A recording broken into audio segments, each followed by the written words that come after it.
नमामि संस्कृतम दोस्तों, मीमांसा संस्कृत प्लेटफॉर्म पर आप सभी लोगों का हार्दिक स्वागत है।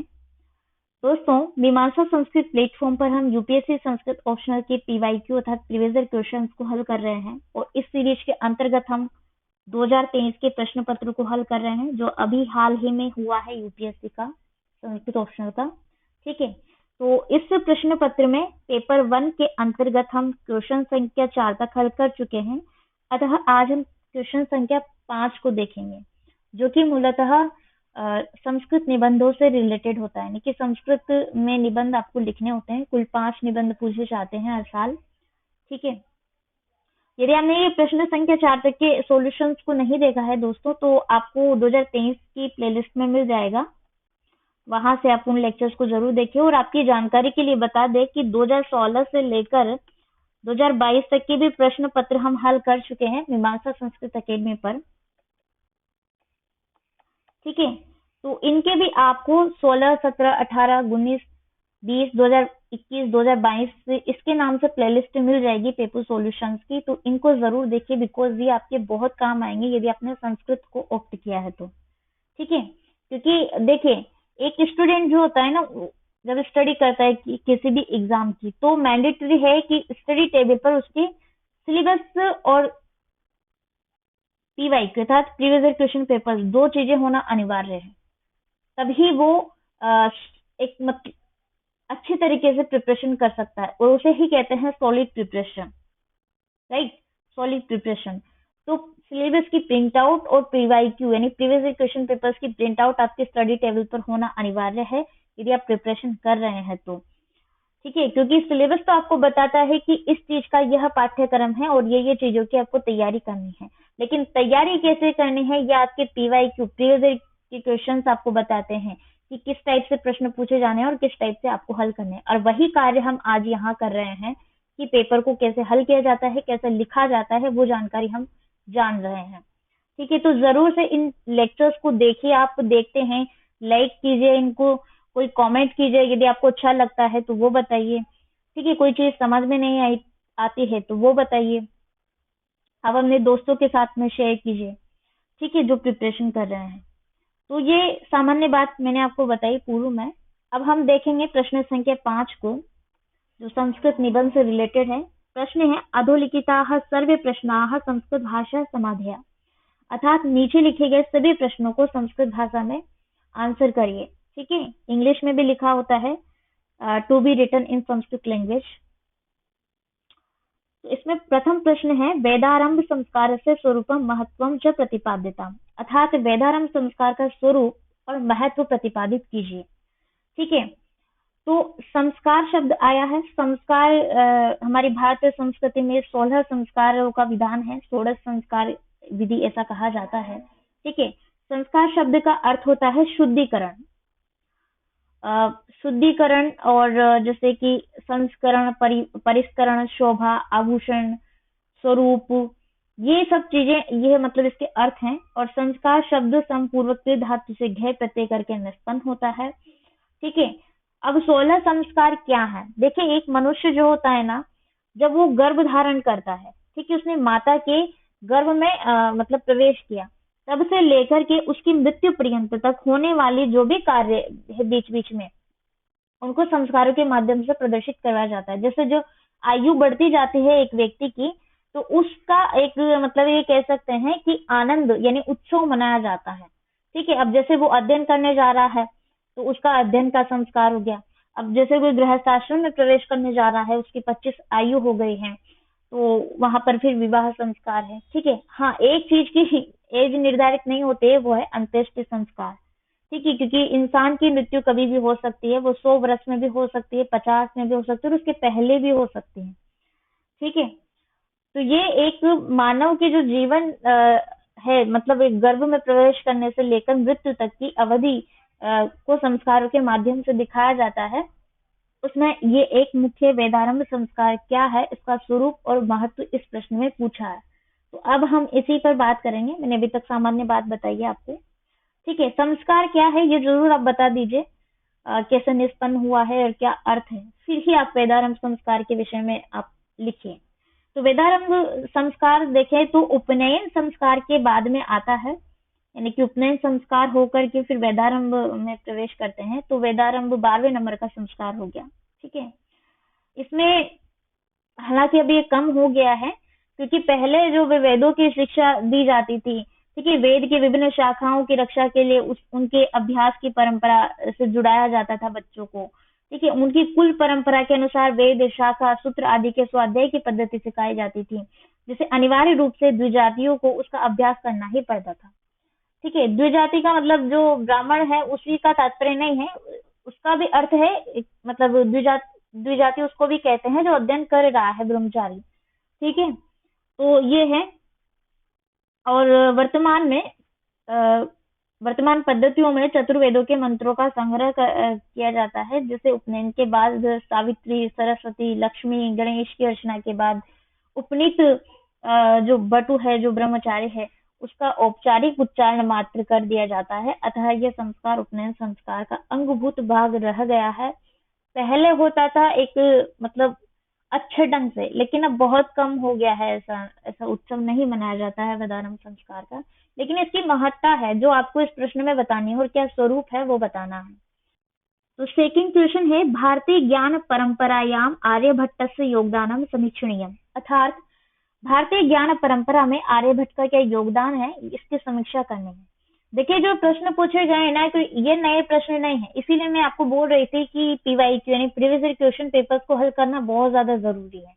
और संस्कृत में तो ये मैंडेटरी है कि 90% आपका जो पोर्शन है एग्जाम में, वो आपके पीवाईक्यू से ही आता है। जो अभी हमने प्रश्न सॉल्व किया है वेदारंभ संस्कार का, वह भी पूछा जा चुका है। और भारतीय ज्ञान परंपरा के अंतर्गत आर्यभट्ट का योगदान भी पूछा जा चुका है पहले। ठीक है, तो भारतीय ज्ञान परंपरा में आर्यभट्ट का क्या महत्वपूर्ण योगदान रहा है। आर्यभट्ट जब भी शब्द आ जाए और उनका योगदान क्या है, तो ये जान लेना चाहिए कि गणित में और नक्षत्र में, ठीक है, नक्षत्र में इनका एक महत्वपूर्ण योगदान रहा है। तो आर्यभट्ट 5वीं शताब्दी के गणितज्ञ हैं, नक्षत्रविद भी कहते हैं इनको, ज्योतिषविद और भौतिकी के ज्ञाता माना जाता है।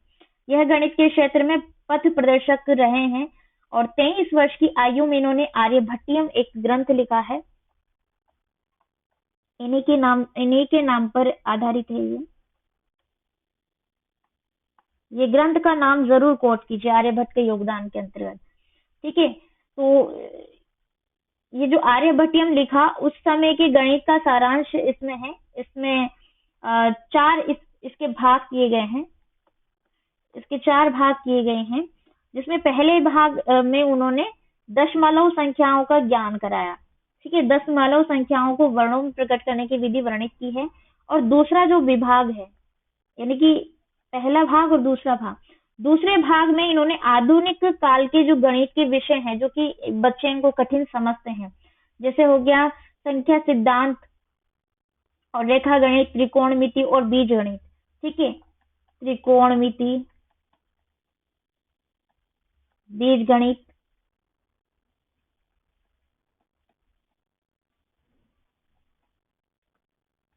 ठीक है,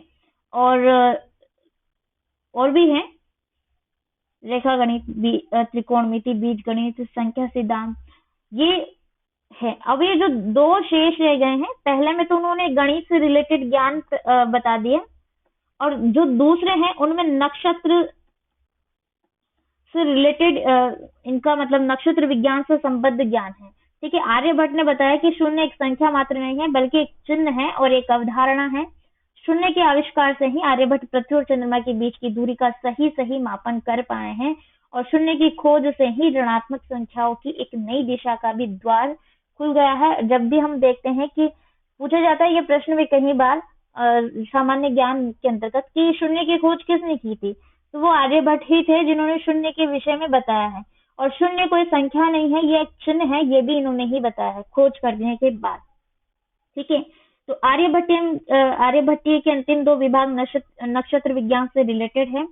स्पष्टतया आर्यभट्ट ने विज्ञान के क्षेत्र में विशेष रूप से नक्षत्र विज्ञान में एक मेन रोल यानी कि कंट्रीब्यूशन यानी कि बहुत बड़ा योगदान किया है। तो ये चीज आपको बतानी है। और भी जो इन्होंने उदाहरण दे देकर आप बताइए, संस्कृत की कोटेशन कोट कीजिए, इनका क्या ग्रंथ है वो बताइए, तभी ये प्रश्न आपका सही तरीके से हो पाएगा। ठीक है, नेक्स्ट क्वेश्चन है वर्णाश्रमयोः संबंधम विवृणोत।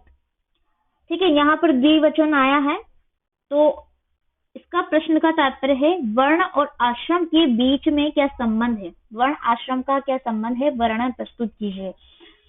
ये प्रश्न का तात्पर्य है। ठीक है, तो पहले हम वर्ण को देख लेते हैं। वर्ण व्यवस्था, वर्ण व्यवस्था के अंतर्गत भी 4 प्रकार के वर्ण बताए गए और आश्रम भी 4 प्रकार के बताए हैं। वर्ण क्या है वो देखते हैं। वर्ण धातु से घे प्रत्यय लगाकर वर्ण पद निष्पन्न होता है।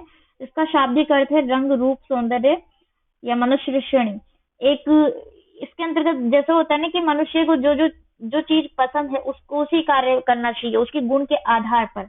इसके लिए कहा गया है संस्कृत में वर्णो वृणोते है, अर्थात चुनाव करना। तो जो व्यक्ति, जैसे मान लीजिए कलाकार का पुत्र है, तो उसको कलाकारी करना पसंद नहीं है, तो वो दूसरे क्षेत्र में जाएगा जो चीज उसको पसंद है, उसका जिसमें इंटरेस्ट है, जिसमें गुण है। ठीक है, एक उद्योगपति का पुत्र है, उसको कलाकारी पसंद है, तो वो कलाकारी ही मतलब आर्टिस्ट ही बनेगा। तो अपने इंटरेस्ट के अकॉर्डिंग, अपने गुण के अकॉर्डिंग चुनाव करना भी एक वर्ण मतलब है। वर्ण का मतलब वंश या रंग से ही तात्पर्य नहीं है, इसका मतलब है कि आपका कार्य क्या है, उससे भी तात्पर्य है।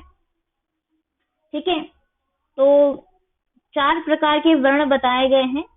ऐसा कहा जाता है ब्राह्मणों अश्य मुखम आसीत् बाहु राजन्यः कृतः उरु तदस्य यद्वैश्यः पदभ्याम शूद्रो अजायतः। ऋग्वेद में ऐसा कहा गया है कि ब्राह्मण जो है वो मुख से, यानी कि एक विराट पुरुष के मुख से इनका उद्भव हुआ है, और जो क्षत्रिय हैं उनका भुजाओं से तथा उरु यानी कि उदर से, वैश्यों का और शूद्रों का जो उद्भव है वो पदाभ्याम यानी कि पैरों से हुआ है।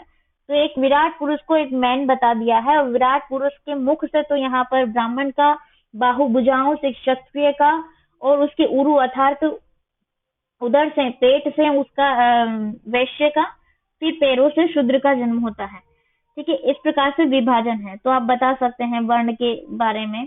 4 वर्ण मैंने आपको बता दिए हैं। ये रंग के आधार पर वर्ण विभाजन हो सकता है, तथा गुण के आधार पर ही मेन माना जाता है, क्योंकि भगवत गीता में ऐसा कहा जाता है चातुर्वर्ण्या मया सृष्टम गुण कर्म विभागशः तस्य कर्तारम अपि मां विद्या कर्तारम अव्ययम। ठीक है, कि भगवान श्री कृष्ण स्वयं कहते हैं कि चतुर्वर्ण जो मेरे द्वारा ही सृष्टि किए गए हैं, मतलब जिनका सृजन किया गया है, किस आधार पर, गुण कर्म के आधार पर 4 वर्णों में बांटा गया है मनुष्य को। ठीक है, अब यहाँ पर आश्रम क्या है, तो आश्रम के विषय में आप बताइए। आश्रम की उत्पत्ति आ उपसर्ग पूर्वक श्रम धातु से घे प्रत्यय लगाने से आश्रम पद निष्पन्न होता है। ठीक है, आश्रम भी 4 है, ब्रह्मचर्य, गृहस्थ, वानप्रस्थ और संन्यास। उसी प्रकार से वर्ण भी 4 हैं। मैंने आपको बताया ब्राह्मण, क्षत्रिय, वैश्य और शूद्र। तो ये 4 के एक तो ये संबंध हो गया। दूसरा है कि जो 4 आश्रम हैं, ये 4 आश्रम में व्यक्ति को बांट दिया गया है, मतलब एक मेन आयु ले ली है 100 वर्ष। ठीक है, ईशावास्य उपनिषद में भी कहा शरय 100, ये 100 वर्ष मानी है एक व्यक्ति की आयु, और 100 को कुल 4 भागों में विभाजित कर दिया है 25-25 के हिसाब से। ये हो गए 100। और यहाँ पर आपका आता है ब्रह्मचर्य आश्रम, और फिर आता है गृहस्थ, फिर आता है वानप्रस्थ, और फिर आता है संन्यास। तो अब इनका जो ये 4 वर्ण बताया है, इनके साथ में संबंध स्थापित करना है। क्या संबंध है? देखिए, व्यक्ति जब इसका जन्म होता है, ब्रह्मचर्य मतलब आश्रम में प्रवेश करते हैं, तो वहां पर भी वो अध्ययन करता है, सीखता है, शस्त्र शास्त्र इत्यादि का अध्ययन करता है, अपनी मतलब कुशलता को हासिल करता है। ठीक है, जान पाता है कि मुझ में क्या क्वालिटी है, मुझ में क्या गुण है। फिर वो गृहस्थ आश्रम में प्रवेश करता है। तदुपरांत समाज के जो भी व्यापार हैं, ग्रह हैं, समाज से संबंधित समाज की सेवा कर पाता है। ठीक है, मेन जो है गृहस्थ आश्रम बताया गया है 4 आश्रमों में से। और भी ऐसे जो संन्यास और ये है वानप्रस्थ संन्यास, तो इनके विषय में आप जरूर बताइए थोड़ा थोड़ा, और इनके का संबंध स्थापित करना है। तो आप समझ चुके होंगे कहने का क्या तात्पर्य है प्रश्न का। ठीक है, और इसी से रिलेटेड प्रश्न चौथा पूछा भी गया है, आश्रमेषु ज्येष्ठस्य आश्रम से महत्व प्रतिपाद्य, अर्थात जो 4 आश्रम बताए गए हैं ये, ठीक है, ब्रह्मचर्य, गृहस्थ, वानप्रस्थ और संन्यास, इन चारों आश्रमों में ज्येष्ठ यानी कि सर्वश्रेष्ठ आश्रम का क्या महत्व है और कौन सा है। तो सर्वश्रेष्ठ आश्रम मैंने आपको बताया गृहस्थ आश्रम है। गृहस्थ आश्रम को चारों आश्रमों में श्रेष्ठ बताया गया है। क्यों बताया गया है? पहले तो गृहस्थ आश्रम क्या है ये समझ लीजिए। गृहस्थी अर्थात गृह में निवास करने वाला, और गृहिणी गृहम उच्यते अर्थात जो गृहिणी यानी भार्या के साथ घर में निवास करने वाला होता है उसे गृहस्थ कहते हैं, यह गृहस्थ कहलाता है। ठीक है, तो गृहस्थी का जो प्रथम कार्य है गुण यौवन संपन्न करने से विवाह करना, विवाह संस्कार उपरांत ही ब्रह्मचारी गृहस्थ बनता है। और यहाँ से आपका जो है मतलब विवाह संस्कार से ही गृहस्थ आश्रम में प्रवेश किया जा सकता है। ये भी आप चीज बताइए गृहस्थ आश्रम का क्या इम्पोर्टेंस है। ठीक है, इसमें संतान उत्पत्ति करके वंश को आगे बढ़ाया जाता है, अर्थात पितृ ऋण से मुक्ति पाई जा सकती है। और इसी आश्रम में प्रवेश करके गुरु ऋण से मुक्ति है तो स्वाध्याय प्रवचन करके किया जा सकता है, मतलब अध्ययन का कार्य इसी आश्रम में कर सकते हैं। फिर 5 महायज्ञों का अनुष्ठान बताया गया है, जिसमें आपके 5 महायज्ञ हो गए, ब्रह्म यज्ञ, ठीक है, पितृयज्ञ, देव यज्ञ, ब्रह्म यज्ञ, भूत यज्ञ और नृग यज्ञ। ये 5 महायज्ञों का अनुष्ठान भी गृहस्थ आश्रम के अंतर्गत रहकर ही मनुष्य कर पाता है, और अपने जो पितृ ऋण है उससे मुक्ति प्राप्त कर सकता है, और जो गुरु का ऋण है उससे भी मुक्ति प्राप्त, मतलब गुरु का ऋण इस आश्रम में प्रवेश करने के उपरांत वो चुका सकता है। ठीक है, अब गृहस्थ आश्रम के लिए मतलब इसमें क्या महत्व है, एक बात कही गई है संस्कृत में, मैं यहाँ पर लिख देती हूँ ताकि आपको आसानी रहे। ग्रही, ठीक है, गृहस्थ नैव धार्यन्ते तस्मात् ज्येष्ठ आश्रमो ग्रही। गृहस्थ नैव धार्यन्ते तस्मात् ज्येष्ठ आश्रमो ग्रही, अर्थात गृहस्थ आश्रम के अतिरिक्त अन्य तीनों आश्रमवासी ब्रह्मचारी, वानप्रस्थी तथा सन्यासी गृहस्थ से ही उपकृत होते हैं, अतः गृहस्थ आश्रम को सर्वश्रेष्ठ आश्रम कहा जाता है। और समाज का संचालन, जगत में गति तथा जगत का विस्तार इसी आश्रम में होता है। ठीक है, तो पुरुष और स्त्री एक दूसरे के पूरक होते हैं, नर नारी के बराबर सम्मान और अर्धनारीश्वर स्वरूप की माता का जो प्रायोगिक धरातल है इसी आश्रम में देखने को मिलता है। इसके अलावा भी आप इसमें क्या महत्व है देखिए, जो एक ब्रह्मचारी होता है गुरु के समीप रहकर ज्ञानार्जन करता है, ठीक है, तो वो भी भिक्षा मांग कर अपने गुरु के साथ भिक्षा मांग कर ही कार्य मतलब उदर पूर्ति करता है। तो वो भिक्षा कहाँ से मांगता है गृहस्थियों से। ठीक है, वानप्रस्थ और जो संन्यास आश्रम में निवास करने वाले व्यक्ति होते हैं, सन्यासी तो खैर कंदमूल वगैरह के योग से भी कार्य चला लेते हैं क्योंकि वो जंगलों में रहते हैं, वानप्रस्थ भी, किंतु कहीं न कहीं गृहस्थ आश्रम पर सभी आश्रम निर्भर करते हैं और गृहस्थ आश्रम को ही ज्येष्ठ आश्रम कहा है। यह सूक्ति आप जरूर कोट कीजिए, इस प्रश्न में एकदम सुटेबल है। तो ऐसी चीजें आपको कोट करते जाना है, आप लिख लीजिए इनको, मैं बोलूं तो उनको लिख लीजिए। ठीक है, इस प्रश्न के अंतर्गत आपका अंतिम प्रश्न है, प्राचीन भारतीय भित्ति चित्रकलायाः विकासः निरूपणीयः, अर्थात प्राचीन भारत में भित्ति चित्रकला का विकास निरूपण कीजिए। इसके विषय में बताना है कि प्राचीन भारत में भित्ति चित्रकला का कैसे विकास हुआ। ठीक है, तो देखिए पाषाण काल से ही हमें ये देखने को मिलता है चित्रकला के नमूने, जैसे गुफाओं में दीवारों पर भित्तियों पर बनाए गए। भित्ति का मतलब होता है दीवार। ठीक है, तो दीवारों पर चित्रकला का विकास कैसे हुआ प्राचीन भारत में, वह इस प्रश्न का तात्पर्य है। तो आप इसके अंतर्गत उदाहरण बता सकते हैं, जैसे होशंगाबाद और भीमबेटका के क्षेत्र में कंदराओं और गुफाओं में मानव के चित्र मिलते हैं दीवारों पर। शिकार करते हुए मानव समूह के चित्र देखने को मिलते हैं, स्त्रियों के, पशु पक्षियों के चित्र उखेरे हुए हैं दीवारों पर। पहले क्या होता था प्राचीन काल में, चित्र बनाने के लिए कोई मतलब कागज नहीं होता था, जैसे अभी तो बहुत टाइप के पेपर्स वगैरह आने लगे हैं चित्र बनाने के लिए, ड्राइंग्स बनाने के लिए, पेंटिंग करने के लिए। पहले प्राचीन काल में ये सब नहीं थे। तो क्या होता था, दीवारों पर चित्रों को उकेरा जाता था, उनको वो मतलब खोद करके से या फिर किसी चीज से बना करके, रंग कलर इत्यादि से। ठीक है, अजंता की गुफाएं सबसे प्राचीन उदाहरण है। अजंता एलोरा की गुफाएं महाराष्ट्र में आपको इसके उदाहरण मिलेंगे कि महाराष्ट्र के नरसिंहगढ़ की गुफाओं के चित्र, जिसमें चितकबरे हरिणों की खालों को सुखाते हुए दीवारों पर चित्र निर्मित किए गए हैं। अब जैसे आप ये अक्सर नाम भी सुनते होंगे, लेप पे चित्र, लेखा चित्र, धूली चित्र, ये इसी के प्रकार है। भित्ति पर जो चित्र बनाए जाते थे, जैसे रेखाएं हैं, तो दीवारों पर रेखाओं के माध्यम से इंसानों को बना देना, जैसे ये है, ठीक है, इसके हाथ बना दिए, फिर ये इसके पैर बना दिए, तो ये रेखाओं के माध्यम से भित्तियों पर, दीवारों पर चित्र बना देना। लेप पे चित्र, जिनमें ठप्पे लगा लगा कर, लीप लीप कर चित्रों का को बनाया जाता था। ठीक है, और धूली चित्र यानी कि धूल पर भी चित्र बनाए जाते थे, जैसे नीचे धूल पर। तो ये चित्र भित्ति चित्रकला के ही आप प्रकार कह सकते हैं इनको।